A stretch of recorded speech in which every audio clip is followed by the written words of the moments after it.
নমস্কার, অনেকদিন পরে আবার একটা ভিডিও করছি। কারণ মাঝখানে কিছুদিন শরীরটা খুবই খারাপ ছিল, গলার অবস্থা খুব খারাপ, ভিডিও দিতে পারছিলাম না।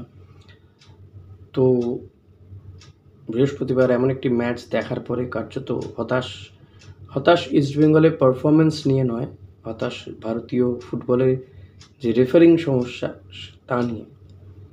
মোহামেডান ম্যাচের পরে আবারও একটা ম্যাচ এমন দেখলাম যেখানে রেফারির ভুল সিদ্ধান্তের জন্য ইস্টবেঙ্গলকে ভুগতে হলো, হারতে হলো উড়িষ্যা ম্যাচ। পরপর 3টে ম্যাচে জয় হলো না, জয়ের হ্যাট্রিক করতে পারলো না ইস্টবেঙ্গল। এই সিজনে যখন ভালো ফর্মে তখনই ইস্টবেঙ্গলের শিবির একেবারে হাসপাতালে পরিণত হয়েছে ছোটোখাটো। একের পর এক প্লেয়ার তারা চোট আঘাতে জর্জরিত।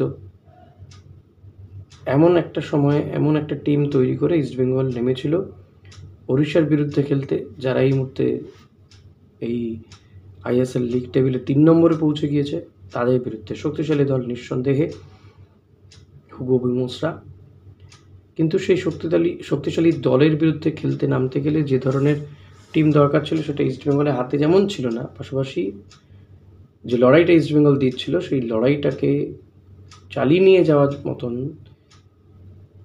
যে সাপোর্টটাও পেল না ইস্টবেঙ্গল, অন্তত ন্যায় বিচার পেল না বলা যেতে পারে। কারণ অত্যন্ত জঘন্য রেফারি। জিকসনকে সেকেন্ড যে হলুদ কার্ডটা দেখানো হলো, যার জন্য রেড কার্ড হয়ে গেল, সেটা তো ভোলার নয় এবং ক্ষমার অযোগ্য এই ধরনের রেফারিং। মোহামেডান ম্যাচের পরে ইস্টবেঙ্গল তারা এআইএফএফকে নালিশ জানিয়েছিল, কিন্তু তাতে যে খুব একটা কাজ হয়েছে সেটা নয়, কোনো কাজই হয়নি। ইস্টবেঙ্গলের ক্লাব কর্তা দেবব্রত সরকার তিনি তো বলছেন কোথাও একটা চক্রান্ত হচ্ছে না। তো শুধু লাল কার্ড কেন, বহু ইনসিডেন্ট আছে যেখানে আমাদের ইয়েলো হয়েছে, ওদের ইয়েলো হয়নি। বহু ইনসিডেন্ট আছে যেখানে আমাদের ফাউল হওয়ার উচিত না, ফাউল হয়েছে। আমরা মনে হয় এটা ভুল করেছি, রেফারি রিক্রুট করতে পারি প্রপারলি, যে হয়তো অন্যান্য টিমরা এটা করতে পেরেছে।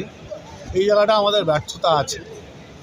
ইনজুরি একটা পার্ট, ঠিক আছে, part of football, but injury তো থাকবেই, ইনজুরির জন্য রিপ্লেসমেন্টও আছে। এরকম রেফারিং হলে কি করে হয়? এরকম রেফারিং হলে তো কিছু করতে পারবে না। বহু চক্র আছে, আমার মনে হয় কোনো ইনস্ট্রাকশন থেকে হচ্ছে। কে ইনস্ট্রাকশন দিচ্ছে সেটা হয়তো ধরতে পারছি না। আপনারা যদি পারেন ধরে আমাদের জানালে আমরা যথাযথ ব্যবস্থা নেব।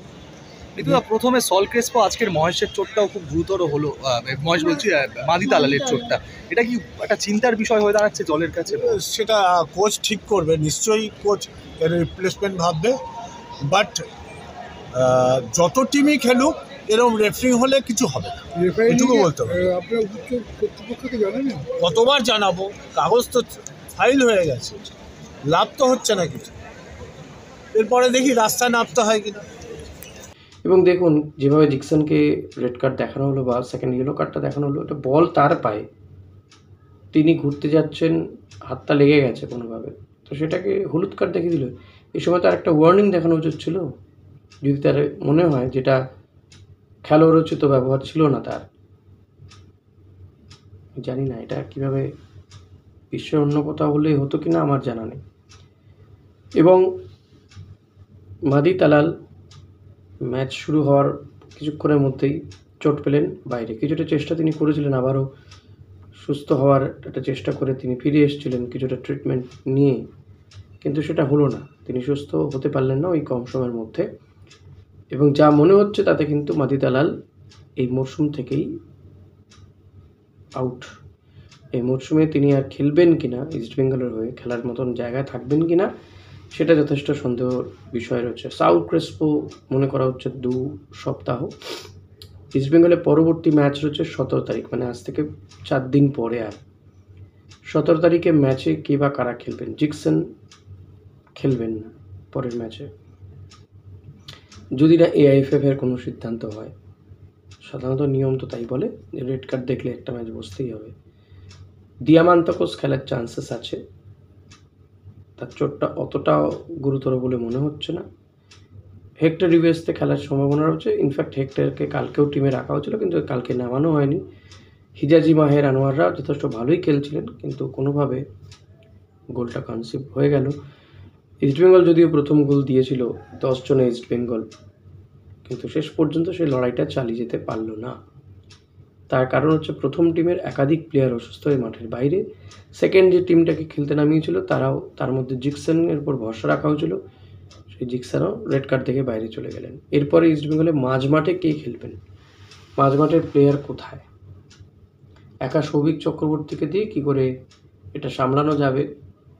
ফলে তো এটা অস্কারের জন্য খুব বড় চিন্তার বিষয়। তো পরের টিম কম্বিনেশন তৈরি করাটা অস্কারের জন্য খুবই চাপের। দিয়ামান্তাকস যদি ফেরেও, এক্ষেত্রে কি কম্বিনেশন তিনি করবেন? সাউল ক্রেসপোর জায়গাটায় কাকে খেলাবেন? জিকসনকে খেলাবেন ভেবেছিলেন, সেই জিকসনও রেড কার্ড দেখে নেক্সট ম্যাচে পায়। এখন ইস্টবেঙ্গলের হাতে 2টো ম্যাচ রয়েছে এই ডিসেম্বর মাসের মধ্যেই, 2টো হোম ম্যাচ আর একটা ম্যাচ অ্যাওয়ে ম্যাচ রয়েছে হায়দ্রাবাদের বিরুদ্ধে। পাঞ্জাবের বিরুদ্ধে রয়েছে হোম ম্যাচ। তো পাঞ্জাব এফসির বিরুদ্ধে খেলতে নামার আগে ইস্টবেঙ্গল শিবির কিন্তু মিনি হাসপাতালে পরিণত হয়েছে। যখন ফর্মে ফিরছে সেই সময় এই ধরনের চোটাঘাত, তারপরে এই রেফারিং জঘন্য। ইস্টবেঙ্গল ক্লাব কর্তা তো বলছেন এই রেফারিংয়ের বিরুদ্ধে রাস্তায় নামবেন, কিন্তু নেমেও কি কোনো কাজ হবে? কারণ এআইএফএফের ঘুম কি ভাঙবে তাতে? আপনারা কি মনে হয় ভাঙবে ঘুম? আমার তো মনে হয় না, কোনো আশা দেখি না। তবে ইস্টবেঙ্গলের আমার মনে হয় না আশাহত হওয়ার কিছু আছে। ইস্টবেঙ্গল যদি আবারও জয় ফিরতে পারে, সমস্ত প্লেয়ারদের ফিরে পায় এবং জানুয়ারি ট্রান্সফার উইন্ডোতে টিমটা যদি কিছু অদল বদল হয়, ভালো ফলে আশা করা যেতে পারে। আমার মনে হয় প্রথম 6 থাকার এখনও জায়গা রয়েছে। তবে ওই যে পরপর সমস্ত ম্যাচ জিততে হবে, এটাই টার্গেট। এছাড়া আর কোনো টার্গেট ইস্টবেঙ্গলের সামনে এই মুহূর্তে নেই। যত হারবে বা ড্র হবে তত পিছতে থাকবে, ফলে তো সুযোগ কমতে থাকবে। সুযোগ এখনও ওপেন আছে বলে আমার সেই বিশ্বাস আছে।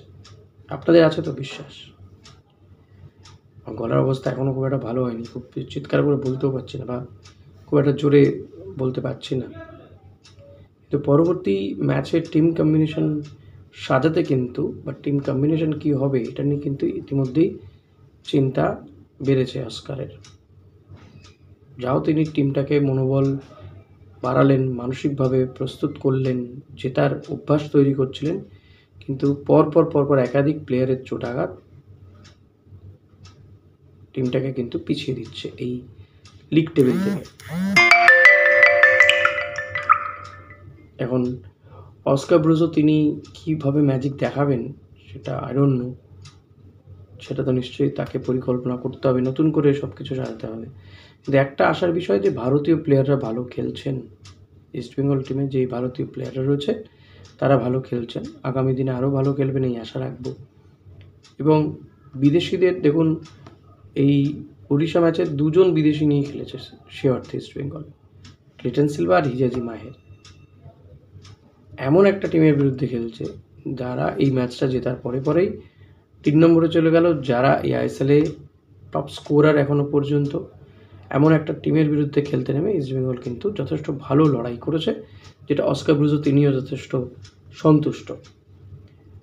এখন ইস্টবেঙ্গলকে পরের ম্যাচ জিততে গেলে দিয়ামান্তাকসকে যেমন ফিরতে হবে, যদিও হাতে 4 দিন সময় রয়েছে, আমি জানি না সাউল ক্রেসপো তিনি ফিরতে পারবেন কিনা, না ফেরার চান্সই বেশি।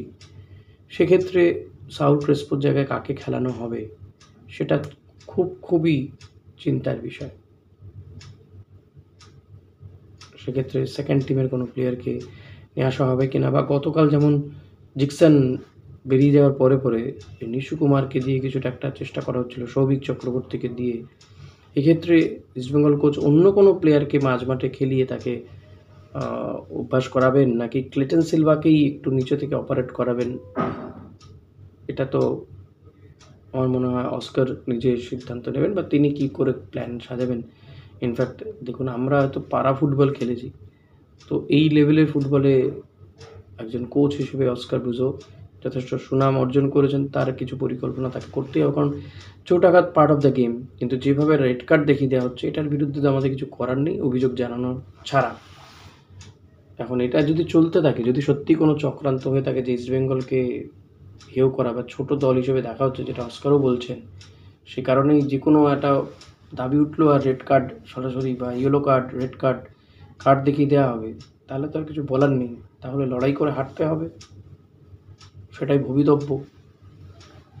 এবং ইস্ট বেঙ্গলের প্লেয়ারদের সামনে বা টিমের সামনে পারফর্ম করাটা ছাড়া আর কোনো উপায় নেই। আপনার কি মনে হয় যে অস্কারের হাতে কোনো বিকল্প কি সত্যিই রয়েছে? জিকসন, সাউল ক্রেসপো, এদের পরিবর্তে কে হতে পারেন? এটা জানানো অতি অবশ্যই। আগামী দিনে আরও বেশ কিছু তথ্য পেলে আমি ভিডিও করব নিঃসন্দেহে। অনেকদিন পর ভিডিও করলাম, কেমন লাগলো জানাবেন। নতুন হলে সাবস্ক্রাইব করে নেবেন। ধন্যবাদ।